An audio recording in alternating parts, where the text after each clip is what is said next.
अभी तक पूरी दुनिया जान चुकी है कि ऑपरेशन सिंदूर क्या है और कैसे भारत ने 22 अप्रैल को कश्मीर के पहलगाम में हुए हमले में 28 लोगों की मौतों का बदला ले लिया। इंडियन आर्मी ऑपरेशन सिंदूर में पाकिस्तान के कुल 9 आतंकी ठिकानों को ध्वस्त कर चुकी है। कहा जा रहा है कि यह नाम भी पीएम मोदी ने रखा क्योंकि उनका मानना था कि पहलगाम हमले में आतंकियों ने हमारी कई महिलाओं को विधवा किया और पुरुषों को मारकर सिंदूर हटाया है। पीएम ने इसी कारण इस सैन्य ऑपरेशन का नाम मिशन सिंदूर रखा। अब यह पहला मौका नहीं है जब भारत ने पाकिस्तान को लेकर कोई ऑपरेशन किया हो, लेकिन यह ऑपरेशन पिछले सारे ऑपरेशन से एकदम अलग है। इस ऑपरेशन में एक बड़ा बदलाव है। यह बदलाव है ऑपरेशन के नाम को लेकर। ऑपरेशन सिंदूर पहला ऐसा ऑपरेशन है जिसमें आर्मी का शक्ति प्रदर्शन तो है ही, साथ ही साथ पहलगाम के आतंकी हमलों के पीड़ितों को श्रद्धांजलि भी है, यानी देश की भावना का पूरा ख्याल भी रखा गया है। तो इससे पहले कौन से ऐसे ऑपरेशन हुए और उनके क्या नाम थे और उन नामों को कैसे रखा गया, ये बहुत दिलचस्प कहानी है। देश में भरोसा बनाए रखने के लिए ट्रेडिशनल नाम ही पहले रखे गए थे। इसमें कभी भी ऑपरेशन की सीक्रेसी को मेंटेन करने के लिए नाम रखे गए, तो कभी कभी ऐसा भी हुआ कि भारतीय पौराणिक कथाओं से भी नाम लिए जाते थे। आज मैं आपको इंडियन आर्मी के ऐसे ही कई ऑपरेशंस के नाम बताऊंगा जो पाकिस्तान के खिलाफ चलाए गए थे। कैसे इंडियन आर्मी ने पाकिस्तान के छक्के छुड़ाए इन ऑपरेशंस में और कैसे आर्मी के बलिदान ने देश का मान बचा कर रखा, ये सब जानेंगे इस वीडियो में। तो वीडियो को इन तक जरूर देखिएगा, क्योंकि अपना इतिहास नहीं जानोगे तो खुद को कैसे पहचानोगे। अगर आप स्विगी से ऑर्डर करते हो और पैसे बचाना चाहते हैं तो आप एक्सिस बैंक के माई जोन क्रेडिट कार्ड को अप्लाई कर सकते हैं। ये credit card life time free है और इसके साथ कई सारे ऑफर्स भी हैं। लिंक डिस्क्रिप्शन में है, चेकआउट करना मत भूलिएगा। दोस्तों, वैसे तो भारत और पाकिस्तान के बीच कुल 4 जंगें लड़ी जा चुकी हैं। पहली 1947 में कश्मीर को लेकर लड़ी गई लड़ाई थी, दूसरी 1965 की लड़ाई थी और इसके बाद 71 और फिर 1999 की लड़ाई लड़ी गई। इन लड़ाइयों में और इसके बीच इंडियन आर्मी ने कई ऑपरेशन चलाए थे। इसमें पहले ऑपरेशन की अगर बात करें तो वो ऑपरेशन था ऑपरेशन रिडल, जो कि 1965 में भारत और पाकिस्तान युद्ध के दौरान चलाया गया। 1965 में पाकिस्तान ने अपना ऑपरेशन जिब्राल्टर और ग्रैंड स्लैम नाम के कोड ऑपरेशन चलाकर कश्मीर को अपने कब्जे में करना चाहा था। इसके लिए पाकिस्तान ने एलओसी को पार किया और कश्मीर में इसके खिलाफ ही इंडियन आर्मी ने ऑपरेशन रिडल चलाया था। रिडल का मतलब होता है पहेली, और इंडियन आर्मी ने सचमुच अपने ऑपरेशन में पाकिस्तान को एक पहेली में उलझा दिया था। इस ऑपरेशन को प्लान किया था उस टाइम के थल सेना अध्यक्ष जनरल JN चौधरी ने। इंडियन आर्मी ने ऑपरेशन के तहत लाहौर और सियालकोट पर हमला किया। पंजाब के लाहौर सेक्टर में भारतीय सेना ने इच्छगोइल कैनाल को पार करते हुए लाहौर के नजदीकी कस्बों जैसे बारकी और दोगराई पर कब्जा कर लिया।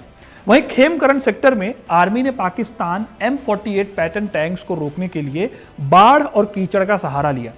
इस स्ट्रेटजी की वजह से 100 से ज्यादा पाकिस्तानी टैंक खराब हो गए और खेमकरण को पैटर्न नगर कहा जाने लगा इस टैंक के नाम पर।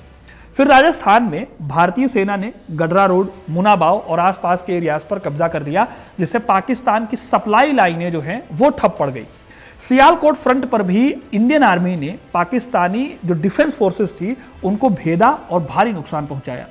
ऑपरेशन रिडल चलाकर इंडियन आर्मी ने पाकिस्तान के काफी हिस्सों पर कब्जा कर लिया था और पाकिस्तान को UN के पास जाकर युद्ध विराम के लिए, सीज फायर के लिए मजबूर होना पड़ा था। लेकिन 65 की जंग में सिर्फ यही एक ऑपरेशन नहीं चला, एक और भी ऑपरेशन था जिसके बारे में आज के टाइम पर कम बात होती है। इस ऑपरेशन का नाम था ऑपरेशन एब्लेज। ये चलाया गया था गुजरात के कच्छ एरिया में। इस ऑपरेशन के तहत भारत ने अपने वेस्टर्न बॉर्डर को सील कर दिया था। यह एक डिफेंसिव स्ट्रेटेजी थी जिसने उस वक्त तुरंत तो असर नहीं दिखाया, लेकिन जब जंग छिड़ी तो वेस्टर्न बॉर्डर सिक्योर होने की वजह से इंडियन आर्मी बाकी हिस्सों पर अच्छे से काम कर पाई। इसीलिए इस ऑपरेशन की बात भले ही कम की जाती हो, लेकिन यह बेहद अहम मिशन था। लेकिन इस तरह के मिशन दोस्तों यहीं पर नहीं रुके। साल आता है 1971, जब पाकिस्तान और भारत दोबारा आमने सामने आए। उस टाइम पर 3 ऑपरेशन इंडियन आर्मी ने लॉन्च किए। पहला ऑपरेशन कैक्टस लिली, दूसरा ऑपरेशन ट्राइडेंट और तीसरा था ऑपरेशन पाइथन। दिसंबर 1971 में बांग्लादेश मुक्ति संग्राम के दौरान भारतीय सेना द्वारा ईस्टर्न मोर्चे पर शुरू किया गया यह ऑपरेशन स्ट्रेटेजिक रूप से बहुत इंपॉर्टेंट था। पाकिस्तानी सेना ने मेघना नदी के किनारे आशुगंज और भैरव बाजार जैसे एरियाज को अपना मजबूत गढ़ बना रखा था, ताकि इंडियन आर्मी को ढाका तक न पहुंचने दिया जाए। इंडियन आर्मी के सामने मेघना रिवर को बिना पुल के पार करने का बहुत मुश्किल चैलेंज मिला था, क्योंकि जितने भी पुल वगैरह थे वो पाकिस्तानी आर्मी ने डिस्ट्रॉय कर दिए थे। तब इंडियन एयरफोर्स ने हेलीकॉप्टर्स का इस्तेमाल करके आर्मी को दूसरी ओर पहुंचाया। इस स्ट्रेटजी को मेघना हेली ब्रिज या मेघना क्रॉसिंग भी कहा गया। इस ऑपरेशन ने पाकिस्तानी डिफेंस को चौंका दिया था और इंडियन आर्मी तेजी से ढाका की ओर बढ़ गई। अब दोस्तों, ये वो टर्निंग पॉइंट था जिसकी बदौलत बांग्लादेश में पाकिस्तान की 91,000 की सेना को आखिरकार सरेंडर करना पड़ा था। ऐसे ही एक और ऑपरेशन था, ऑपरेशन ट्राइडेंट या त्रिशूल, जिसके जरिए इंडियन नेवी ने पाकिस्तान के इंपॉर्टेंट पोर्ट कराची को निशाना बना लिया। 4 दिसंबर 1971 की रात को नेवी ने पहली बार एंटीशिप मिसाइलों का इस्तेमाल करके 3 पाकिस्तानी युद्धपोतों को खत्म कर दिया। इनके नाम थे पीएनएस खैबर, पीएनएस मुहाफिज और एक सपोर्ट शिप थी। यही नहीं, इंडियन नेवी ने इसके साथ ही कराची के ऑयल रिसोर्सेज और दूसरी कई फैसिलिटीज को तबाह कर दिया। यह नुकसान इतना ज्यादा था कि कई दिनों तक कराची पोर्ट से धुआं उड़ता रहा। इंडियन नेवी के इस ऑपरेशन ने पाकिस्तान नेवी की कमर तोड़कर रख दी और रही सही कसर ऑपरेशन पाइथन ने पूरी कर दी। ऑपरेशन पाइथन कराची पोर्ट को और ज्यादा नुकसान पहुंचा कर गया। ऑपरेशन ट्राइडेंट के 4 दिन बाद यानी 8 दिसंबर को इंडियन नेवी ने कराची पोर्ट पर फिर से हमला किया। यह हमला रात के अंधेरे में किया गया और इसका मकसद था कराची बंदरगाह की जितनी भी बची कुछ ताकत है उसको पूरी तरह से खत्म कर देना।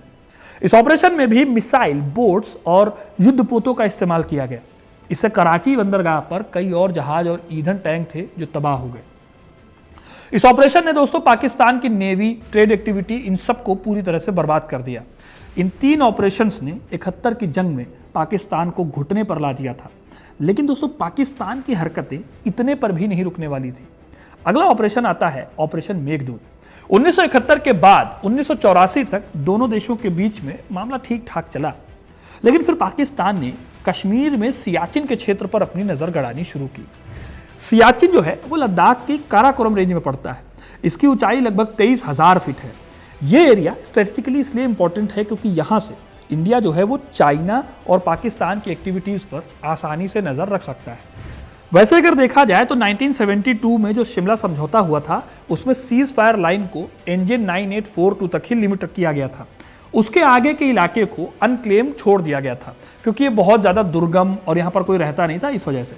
लेकिन 1970 के दशक के अंत में पाकिस्तान ने चालाकी से जो विदेशी माउंटेनियर्स थे उनको वहां पर चढ़ाई करने की इजाजत दे दी और दावा करना शुरू कर दिया कि यह एरिया उनका है। 1983 में रॉ ने बताया कि पाकिस्तान जर्मनी से ऊंचाई में रहने वाले लोगों के लिए एक स्पेशल कपड़े खरीद रहा है। इंडियन आर्मी से अलर्ट हो गई क्योंकि यह क्लियर हो चुका था कि पाकिस्तान सियाचिन पर कब्जा करने की प्लानिंग कर रहा है। फिर इंडियन आर्मी ने तुरंत एक्शन लेते हुए ऑपरेशन मेघदूत को लॉन्च कर दिया। मार्च 1984 में कुमाऊं रेजिमेंट की एक यूनिट चुपचाप ग्लेशियर के ईस्टर्न हिस्से तक पहुंची और फिर अप्रैल में भारतीय सेना ने सियाला और बिलाफोंडला इन दोनों पर कब्जा कर लिया। इस ऑपरेशन में इंडियन एयरफोर्स ने हाई एल्टीट्यूड वाले एरियाज में सामान और सैनिकों को पहुंचाने का भी काम किया था और हवाई रास्ते से सप्लाई भी पहुंचाई। इसमें MI-17, MI-8, चेतक और चीता हेलीकॉप्टरों ने बखूबी अपना काम किया।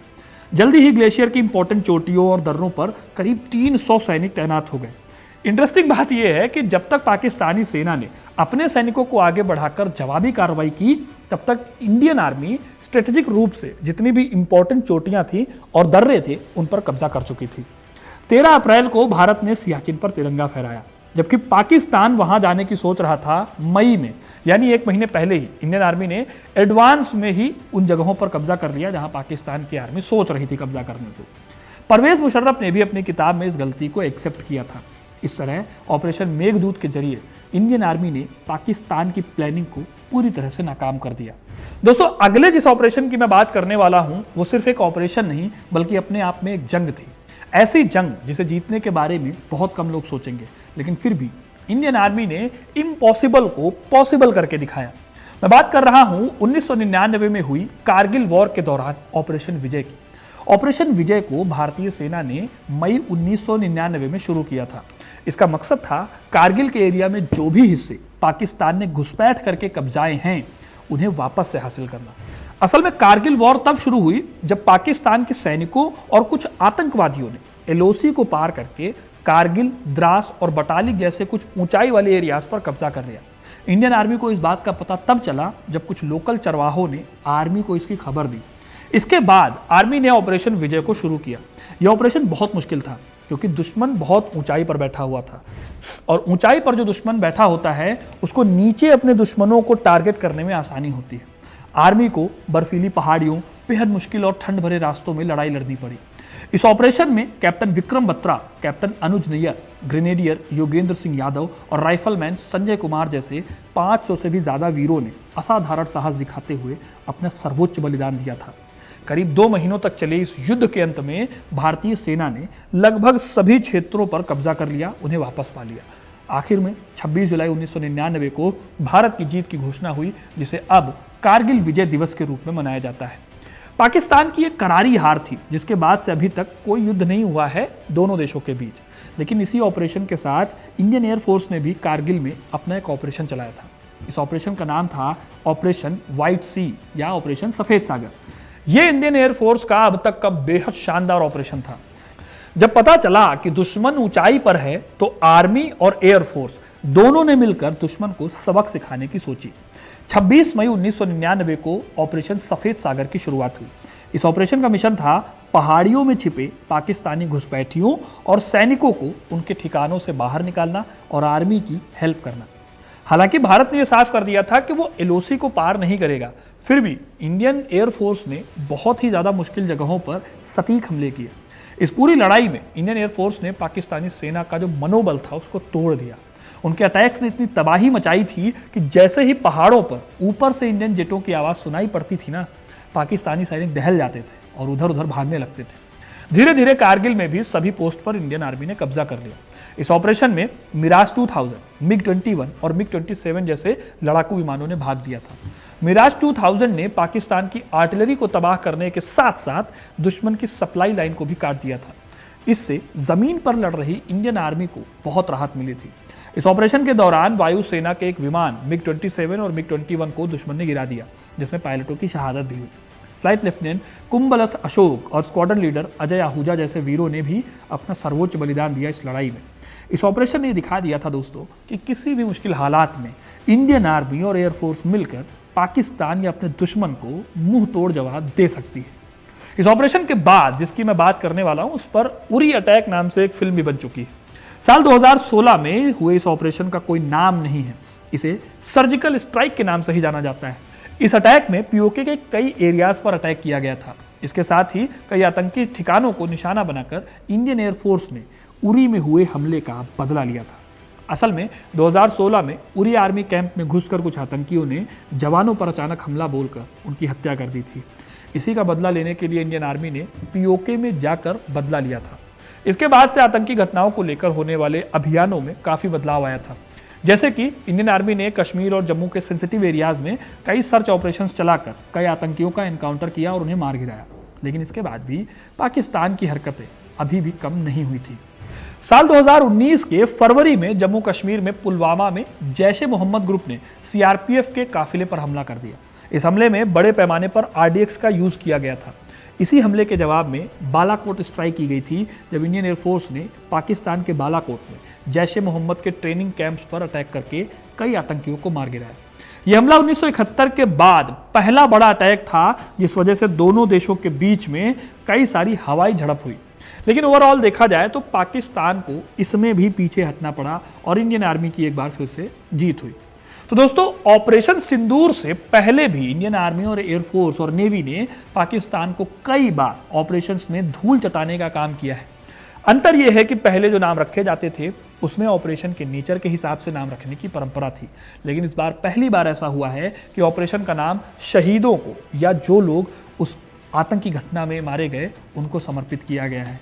और इस बार भी पाकिस्तान को घुटने टेकने पर मजबूर किया इंडियन आर्मी ने। तो दोस्तों, ये थी कहानी उन सभी ऑपरेशंस की जो पाकिस्तान के खिलाफ इंडियन आर्मी ने लॉन्च किए या फिर पीओके में जाकर जिन्होंने ऑपरेशंस चलाए।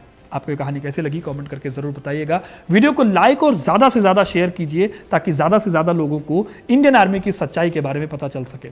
और ऐसे ही हिस्ट्री कनेक्ट से जुड़े रहिए ताकि आपके पास अच्छे से अच्छे वीडियोस टाइम टू टाइम आते रहे। बहुत बहुत धन्यवाद।